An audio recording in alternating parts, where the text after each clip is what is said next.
Hello, my people. I have returned. I am here. Yes, Joe's not here, but I am here. This is your boy, Big Sharp. Welcome to Let's Be Real Sports. I'm excited. I'm happy today to be here. We have, of course, Sister Cheyenne, who is videoing. Hello. My sister, how are you? I have missed you. I'm good. So happy to be back. I've heard good things about you, and I hope I hope it match. You know what I'm trying to say. I hope it Yes. maturates into something bigger and better for you. Thank you. Thank you. All right. Well, let's just get right to it with our first topic of the day and the topic and the thing of our show today, the ether, the Aaron Rodgers ether. I wish you could play the music, but I don't want to get sued. I don't want to get producer Of man course. sued. But Sister Cheyenne, before I begin, what are your thoughts on what's going on in Green Bay with the whole Aaron Rodgers ether? I think what's going on in Green Bay is something that should have happened a long time ago. As Aaron Rodgers has said, this situation didn't just start with him, it has happened to numerous other players. But I think a problem in the NFL community is a lot of players are afraid to speak out against issues within their own franchise and within the entire NFL brand. Mm-hmm. And Aaron Rodgers, enough pull, enough skill, enough fame where if he speaks out on it, he knows he can actually make a change. So I think what's happening really needed to happen. And I have so much respect for him on coming out and speaking out like this and not being afraid to say his piece. I thank you for that, and it's absolutely because he's been treated like shit for over 10 years. Ever since he won that Super Bowl, when he had Charles Woodson there, that's the last smart thing they ever did was get him a playmaking defensive guy to help. Like Charles Woodson controlled the defense from the safety from the cornerback position to the safety position, and he came in as a linebacker, blitzing linebacker basically at times. That was their smartest thing they've ever done. Ever since then, it's been pure bullshit. I have to say it's been pure bullshit. They're running the fucking thing like a mom and pop shop. How the hell do you have a man who has not thrown a double-digit interceptions in 10 years? Let me say that again. I've been saying it on the blog. Please check the blog, LBRS blog. Shameless plug. I got it. I got it. But check the blog. I've been saying it since then. He has not thrown double-digit interceptions in 10 years. And you draft his replacement? How can this be? Unless you really tell him, hey, shut up and throw the ball. It's basically what you're really telling him. And a guy like you said of his stature, Cheyenne, he should be walking on water. Not like that, but for what he had to endure over his career, Hmm. I think they owed him that much. That ether, that 20-minute ether was so friggin' needed. It was needed. They deserve it. They deserved it. And I loved every minute of it. I like the fact that he defended Charles Woodson, Jordy Nelson, Randall Cobb, all these guys who are not treated well when he left, and that's very much true because we all know that. Right? We know Jordy was slow, but hell, he was there. He helped y'all win. Where's his respect? Yeah. And I love that he did that. And then going to management, when he has suggestions, and Aaron Rodgers has a very high football IQ, you mean to tell me, oh, you just shoo him away like he's a piece of garbage? I'm sorry if he's not Tom Brady with his slick back hair and all this shit. Who gives a fuck? He's not the American Golden Boy, but the thing is, he's still Aaron Rodgers. And the beautiful thing about it is when he walked away, Green Bay realized just how badly they need him. It isn't as simple as we'll just get another one. It isn't as simple as like it's fine, there are other Aaron Rodgers out there. There aren't.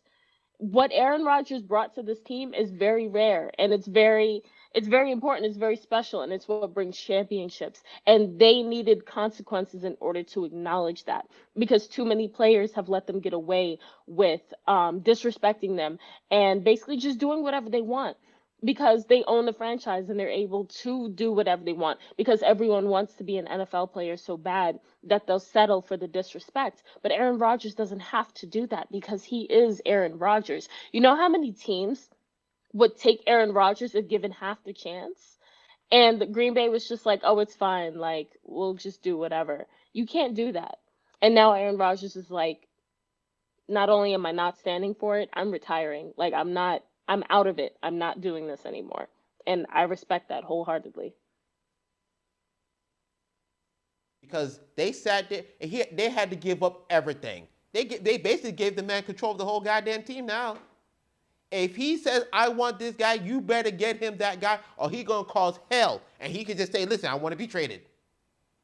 All those concessions were on you, Green Bay, because you try to run this thing like a mom and pop shop. Jordan Love is not even ready to play. And you try to, listen, lightning doesn't strike twice usually. It happened for the Colts when they got Peyton Manning, and then they transitioned to Andrew Luck. Well, not really transition, but they fired Peyton Manning because they said, yo, you're no good, no more. And then he won the Super Bowl. He went to 2 Super Bowls and won 1. And then you got Andrew Luck, who basically ruined his career. And now they have an offensive line, and he's not even there. With Green Bay, you had Brett Favre. They drafted Aaron Rodgers. Yeah, they drafted Aaron Rodgers, but we saw it happen. We knew what was going to happen. And then Aaron Rodgers just took off and boom. Now, they try to do this thing again. Instead of getting a goddamn wide receiver, that draft, last year's draft, had 7 first-round graded wide receivers. And they chose to choose the man's replacement. When I saw this happen, I said, you know what? He is going to wreck hell. I had Russell Wilson winning the MVP earlier on, but once he started to slide up, as they usually do, and Aaron Rodgers kept rising, and he wasn't throwing interceptions, he was hot. I'm like, he's going to win the MVP. And I said to myself, they look so dumb right now. Green Bay looks so dumb right now. Right. Because why would you replace an MVP player? Like, it's one thing, like for instance with Eli Manning on the Giants. Like we all knew it was his time. Yeah. It was time to like replace him to bring somebody else in to train them to take that spot because it was time. Manning's performance was lacking. It was clear this is like we're getting towards the end of his career. It's time to do that. But Aaron Rodgers' performance wasn't lacking in any capacity. He was still at peak performance, and you don't replace somebody at peak performance. You don't even consider replacing somebody at peak performance. You give them the respect of at least falling off a little bit, and then being like, hey, maybe age is coming in, maybe it is towards the end of your career, maybe nature has run its course. You have to give them the respect of giving them that time. You don't get to just come in and be like, you know what? We've decided we're going to replace you no matter what you're doing, no matter the fact that we watch you come on this field and work your butt off every time, bring us wins every time. We're just going to bring in your replacement right now in front of your face and ignore the fact that we would benefit much more highly from drafting wide receivers, from pairing you with people that can actually like catch the pass, that can actually run the touchdown, that can actually complete the job. Instead of giving you support, we're just whole gonna replace you. And look at how well that's going for them.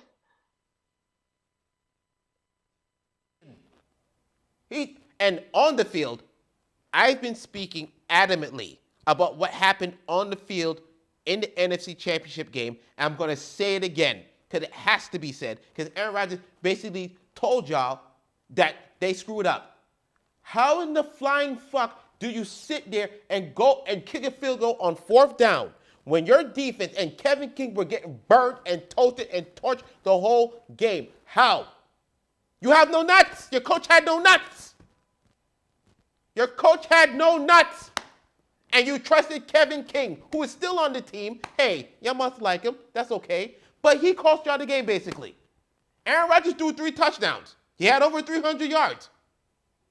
He matched Brady. What the hell are y'all talking about? You know, Cheyenne, let me tell you something. Every fucking day, and I'm cursing a lot. I haven't been there in a while, so I'm trying to get my juices back. I'll slow it down eventually. Every goddamn day, I see people talk about, oh, Aaron Rodgers is prima donna. Aaron Rodgers is KD. Shut the hell up. The man hasn't thrown 10 10 interceptions since his 3rd year in the league, which is his 1st year starting. He's been the MVP twice. He's been the MVP twice, 3 times now. He's won a Super Bowl.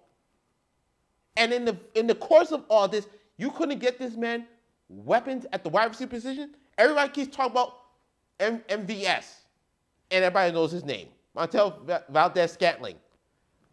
Runs a 4.3. Can't catch a fucking lick. The other wide receiver they have, I forget his name. He can't get off the press.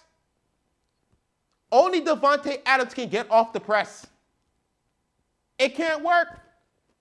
And I love what they've done. I love what Aaron Rodgers has done. Now the team is galvanized towards him, and their thing is now, after all this is done, hey, he says this is the last dance. We got 1 year to do this. Let's make it happen. That's all they got left. 1 year to go. After that, even if I win the Super Bowl, I still might leave. It'd be kind of crazy to leave after you win the Super Bowl, but if he don't get to the Super Bowl, he gone. And it wouldn't be on him, because I know he's going to play well. Now, with that being said, and let me get myself to calm down a little bit, we're going to move on to the next topic. Apparently, well, not apparently, what went down on the draft Thursday night with the trade of Russell Westbrook to the Lakers, they've pulled off once again, the Lakers have once again pulled off a lopsided trade that the NBA accepted. I'm not surprised, and I always say CP3 couldn't get the trade to go with Kobe and Powell. We just giving LeBron everything now, just like Charles Barkley said, he wants every goddamn body. And I'm just not hating about it. We're literally watching it. Like, the NBA is idolizing LeBron right now. Like, LeBron literally is just doing whatever. I shouldn't say for what, because he is the star of the league. He is the star of the league. Whether we like it or not, he is the star of the league. That's always been my problem with basketball, though. Like, it seems like you get one good player, and all attention, all focus goes onto that one good player. So then you have these teams that aren't well-balanced, aren't well-rounded, because we're all banking on this one player to take us to stardom. And then we look up, and we don't have wins. It's not a successful strategy. If we just, we have one good player that's going to make the shots and take us home, where's your defense? Where's your offense? Where's the rest of your team? You have to think well-rounded. You can't think one guy. Now let me explain that right there. Giannis Antetokounmpo, Dirk Nowitzki, Tim Duncan, the greatest power forward in the history of the league. Those 3 guys I look at, because I've seen them recently, sit there and be the one guy to make his whole team better. It's not just the talent. It's that, can you carry your team? Can you pull your... Now, Dirk did it a different way. Dirk wasn't a rah-rah guy. Tim wasn't a rah-rah guy. They led by example on the court. Watch what I do and follow suit. That's all you got to do. With LeBron, I don't know. Now, like I said before, in Cleveland, he didn't get what he wanted because no one was coming to Cleveland. Like, come on. I've been to Middle America. Okay? I've said this many a time. There's not a lot to do out there. Let's keep it real. Let's be real. But if you want to win the championship, yeah, you would go to LeBron, but no one was coming there. That's why he jetted to South Beach. He jetted south because this shit is too hard, man. I need some real help. And he had 2 of the top 10, 15, 20 players per se to play with him. And he won his chips. And he got his respect. No. He didn't get his respect because everybody says those are trash rings. And I say, if his rings are trash, KD's rings are trash. You can't be nitpicking. You feel me? So with that, one player can make it happen. One player can make it happen. It takes a special type of player to make it happen.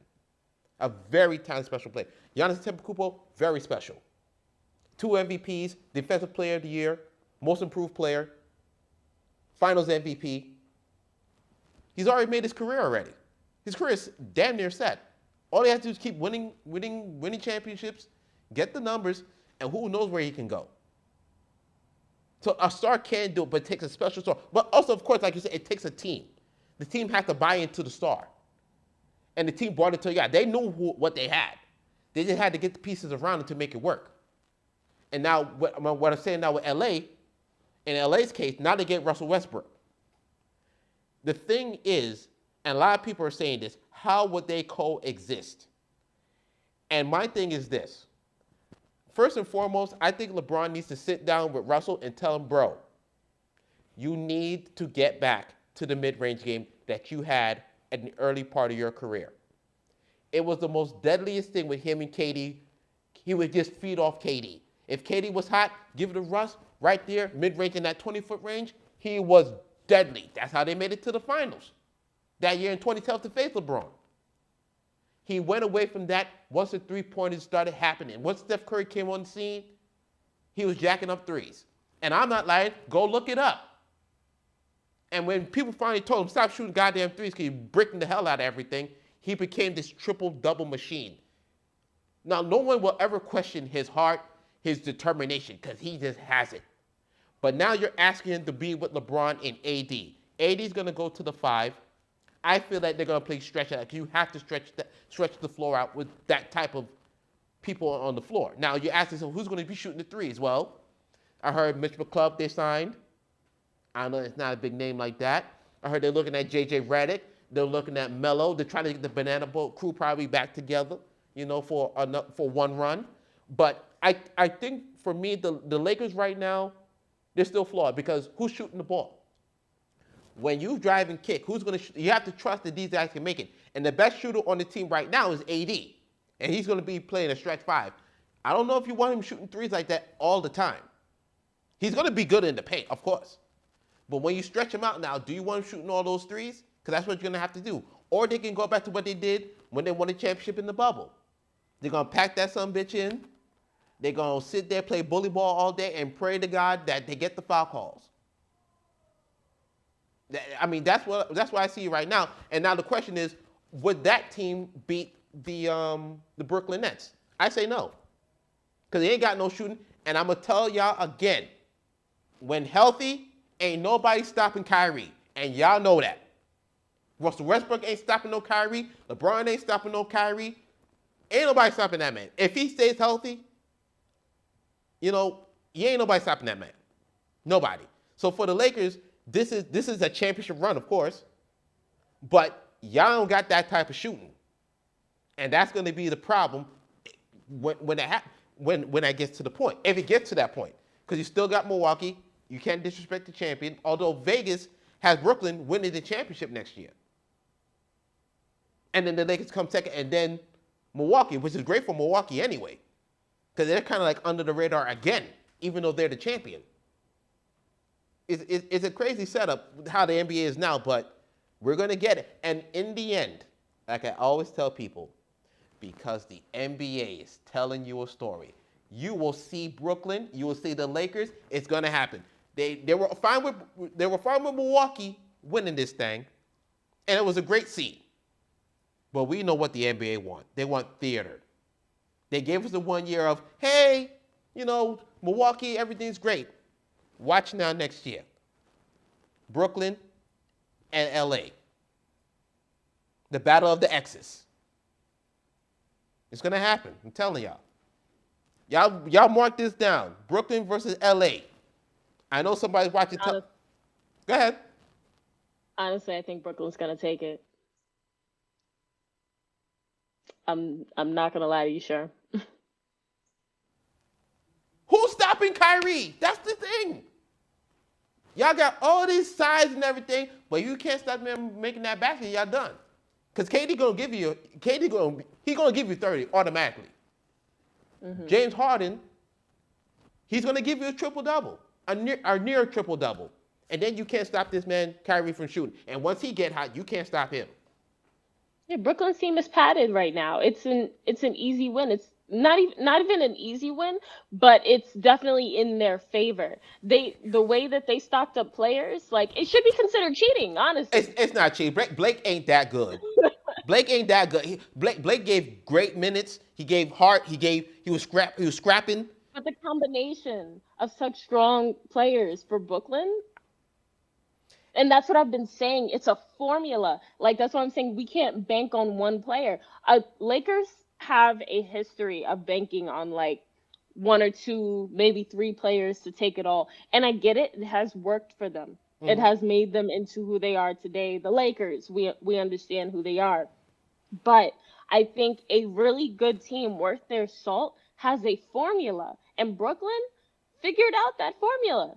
I, And honestly, it might not even be too entertaining because that's how stuck they are. I think it's just gonna be point after point after point. Cheyenne, now let me tell you something. People will tell you you're talking crazy right now. I was I know they would. I know they would.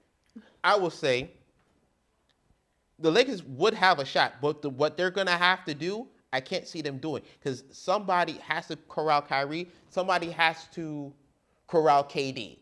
Someone when all three of those guys are on, you can't stop them. And KD's big ass foot was 1 foot away from knocking out Giannis, basically. He was 1 foot away. He had size 22, he should have been size 20. Hey, it happened. Listen, I lost $100 off this shit. I was heartbroken. Okay? I felt bad. I felt bad for KD. Shoot. I felt bad for me. Shit. I had to give up money. But that's why they call it betting. That's why they call it betting. So we're going to move on from this topic now. And for our last topic is a very serious topic. Um, Again, I know y'all saw Simone Biles withdraw from her gymnastic competitions due to mental stress, mental distraught. Cheyenne, I'll let you start because I know you wanted to talk about this yourself personally. So go ahead. Yes. Honestly, I love what Simone Biles did, and I actually saw some people talking about it on Twitter, and they said she basically taught the world or showed the world what it really looks like to say F that job. Because I think a lot of us have found ourselves in situations where we've been working or we've been just in a position where we've been stressing ourselves out to be the best, to do the best in our careers and our jobs and our everyday life at the cost of our mental health. And she said, nothing is worth my mental health. And I feel that on such a strong level, and I think everybody should. And for her to walk out of something as big as the Olympics, it's not anything to be disappointed by. It's not anything to be upset about. It is something to be honestly, it's motivating. It's something that should be promoted. It's something that should be just pushed for everybody, just explaining like your mental health should always come first. I've heard too many stories of people that are like losing it because they want to be the best at something, losing it because they want to make the most money, they want to make it to the top. And if you make it but you've lost your mental along the way, did you really make it? Like, I think she's just driving a very important point home here. And I know not everybody will agree with me. Some people probably think she's crazy. Some people probably think she's slacking. But I think she's really, this is the most mature decision she could have ever made. And like I said, with the Naomi Osaka situation, it's kind of different because the French Open basically said, no, you're not going to sit here and quit. You're going to do this, or we're going to start taking things away. The WTA, I should say. They said we're going to start taking things away. Naomi Osaka said, oh yeah, all right, I'm out of the French. I'm out of Wimbledon. She might be out of the U.S. Open. But those two, the first two I mentioned, French, Wimbledon, didn't do no numbers. When she was not there, they did no numbers. I didn't even know who was playing. I just watched SportsCenter after and said, oh, that happened? Okay. Mental health is a very serious thing. Now, people will say, oh, she didn't want to deal with the rules. She didn't want to Stop it. Stop it. You don't know what's going on in that girl's mind. And then also, we're dealing with a pandemic. There's nobody in the stands for her to cheer her. Not to say she's loathing attention, but she wants to entertain people. She's an entertainer as well as an athlete. So she loves to entertain. You can see that already. And when your mental just goes away, you start to fade. Now, they showed something in her at practice where she was not hitting her dismounts or anything of the kind. And it kind of, it was like, it said it kind of shook her a little bit. Because now if you go out there to the competition, Oh, she might do it. She might end up failing. Might feel away. Well, some people will say, "Oh, she's just scared she's gonna lose." That could be, but we don't know for sure. We already call her the GOAT. She done won Right. all these medals already. So there's nothing for her to really prove on that juncture. It's just her mental state now is, damn, do I really want to do this right now? Can I really go through? Because they're probably testing her. They're testing them every day. They're going through that. They're going seeing cases and everything going. And I don't want to take it there, but it's part of it. Is it PD? Correct me if I'm wrong. It's PDS.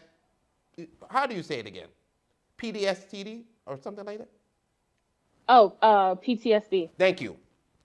She's going through that right now. I think everybody's going through that during this whole thing going on right now. And it's just weighing on her. The pressure weighing on her. She has to do this she's doing commercials. And everything just weighs on her. And you just want to detox to just get away and just have a mental break. Like, all right, let me just step back for a minute and like relax. I know everybody wants me to be out there and, be smiling and everything, but everything's not cool. Like everything's not smiles and things like all the time. Real life is happening, and for her right now, the best thing for her is I'm not gonna do no more competitions. I'm done. She cheered her team on. Team USA won some individual golds. Still, even after all that, their team is very strong. So of course you want her there to complete the team. But the USTA team is still strong, and they stand behind her. And she was there hugging her teammates when they won their medals and stuff like that. So it's not all, like, people be like, oh, she's all for herself. It's nothing about that. I think Simone Biles is a good teammate. Her teammates love her. She loves the teammates, and that's all that should matter in that regard. As far as everybody else, we just got to wait and see. If she comes back to other competitions, that's fine. But if she could retire, right? She could say, I'm done right now. She's still the GOAT. She has nothing else to prove, really. Nothing else to prove. She's just stacking medals on top of medals. But people want to still go down in history. Yeah. No, there's no doubt. That's done. Yeah. You see the mark she had on her uniform, the GOAT. Mm-hmm. You're like, that's real. She didn't have to say it. She's showing you. And her talent shows you that. We just hope that she gets back the spirit, that fire again to come back. But if she doesn't, listen, we understand. Take your time. When you're ready, come back. And we'll be happy to have you.